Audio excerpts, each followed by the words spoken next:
What's up, guys? 30 videos, 30 days, no edits, no do-overs, no stopping, just hit record and post.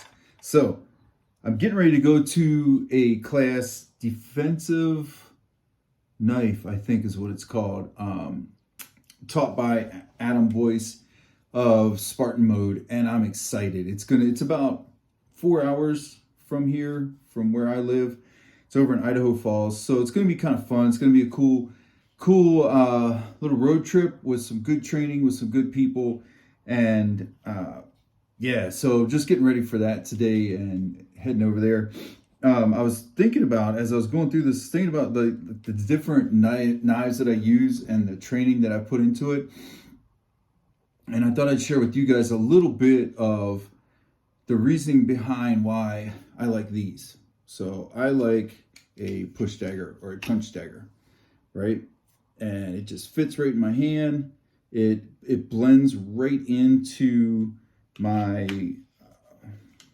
boxing skill set. So this is the El Nino. I'll show these to you real quick. These are training drones, no edges on these. That's why they're also blue handles.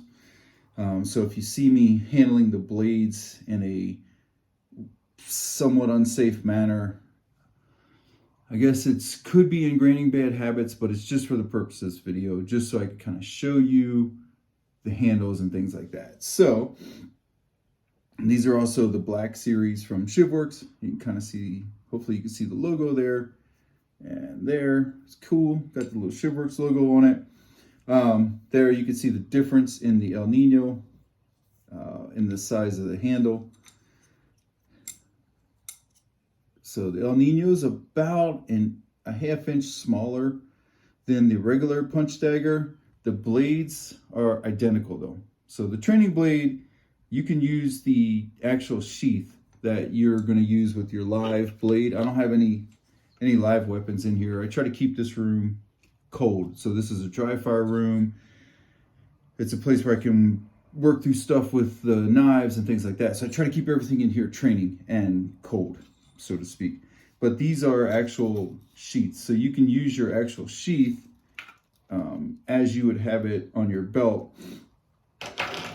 And so you don't have to change anything. Just like my holsters fit my training pistols, my inert pistols. So anyway, the reason I like these is because it's very simple to use. You can see there, I guess it's another angle way to see like the difference in handle. The El Nino I like for summertime, when concealment's a little more difficult and it's just a little easier. The handle, the part that goes down in the belt, in the waistband, not an issue, right? It's the part above the waistband. It's always the grip of the pistol that's going to print and that kind of thing. And so it's the same with the knives. It's the grip, the handle that's going to print. So when I am carrying these or training with these, the thing that I work on the most, because it's instant transfer, right? Like it's in my hand and I just punch. So I just punch straight out. I actually can chamber my hands the same as I would if I were boxing. And whether it's going to be in the left hand, because I typically carry it on the left side and access it with my left hand. And I just punch straight out. So just like I would punch with, if I was empty hands punching, come up, same thing. So when I train, when I'm working out with these and dry practice, I focus almost exclusively on access. If I have a partner and I'm doing drills with a partner, almost all of my drills are access. So how do I get to this and get it into play in an entanglement where we're wrapped up? How do I make space if that's my goal? How do I get space so that I can access the tool and bring it into play? If we're entangled, how do I tie up at least one of their limbs so that I can access this tool and get it into play? And so that's where I spend most of my time. I don't spend a whole lot of time with this in my hand punching things because, again, the skill it's the same. It's just boxing, but now I've got this punch dagger in my hand. I've got these Wolverine claws, so to speak. So I spend all of my time for edge weapons for this particular type of weapon. I spend all my time just focused on boxing, just accessing it. How do I get it into my hand? How do I get it up and into play? And then immediately reset, go back into the drill. So let's say we're pummeling or hand fighting, up against the wall. So put myself in a deficit. I'm mashed up against the wall, can't get off the wall. How do I clear their hands, get control of their hands, and then access the tool? How do I clear their hands, get to a better position, and then access the tool?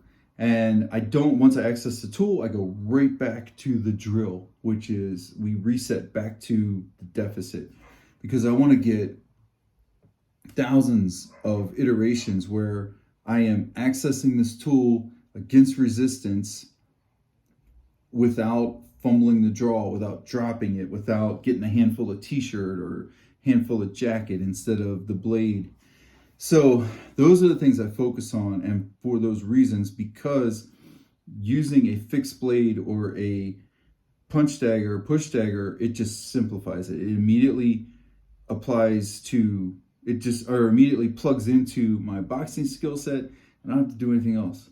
I don't have to worry about opening this thing. I don't have to worry about slashing and any of that stuff. I'm punching holes. As soon as it's in my hand, I'm basically cracking. It's just now it's going to hurt more. So, but I'm looking forward to the class tomorrow. I'm always looking to learn new things, learn what's cool now, what's happening now, what's on the cutting edge, no pun intended, of any type of weapons training, anything in the combative space, in the self-defense, self-protection space. I'm always looking to see how other people teach, because that's also educational. How do you present material? How do you engage with the disparity of skills that are always present in a seminar format? You will get people who have signed up the day before. This is their first class ever. And then you'll get somebody who's had hundreds of these classes. And so I am always looking at that side of it. How does the instructor present? How does the instructor address the disparity in skill and keep everybody engaged and keep everybody so they feel like they left with something of value? And I'm really looking forward to it. Adam's an accomplished instructor, and I believe that's his full-time job for the government is teaching. So he's got a lot of experience, and so I'm going to learn a lot from just being around him and seeing how he structures the class and all that stuff. So that's about it for today. I will let you guys know tomorrow. I'll get a post up tomorrow about the class. Might be late because we're going to have to leave here at about 8 in the morning to get to the class on time. And then the class gets out at 6, and then it's about a 4-hour drive back home from out there. So sometime around midnight, we will get her done. So yeah, it's going to be awesome. 30 and 30 though. Got to do it. All right, guys. See you on the next one.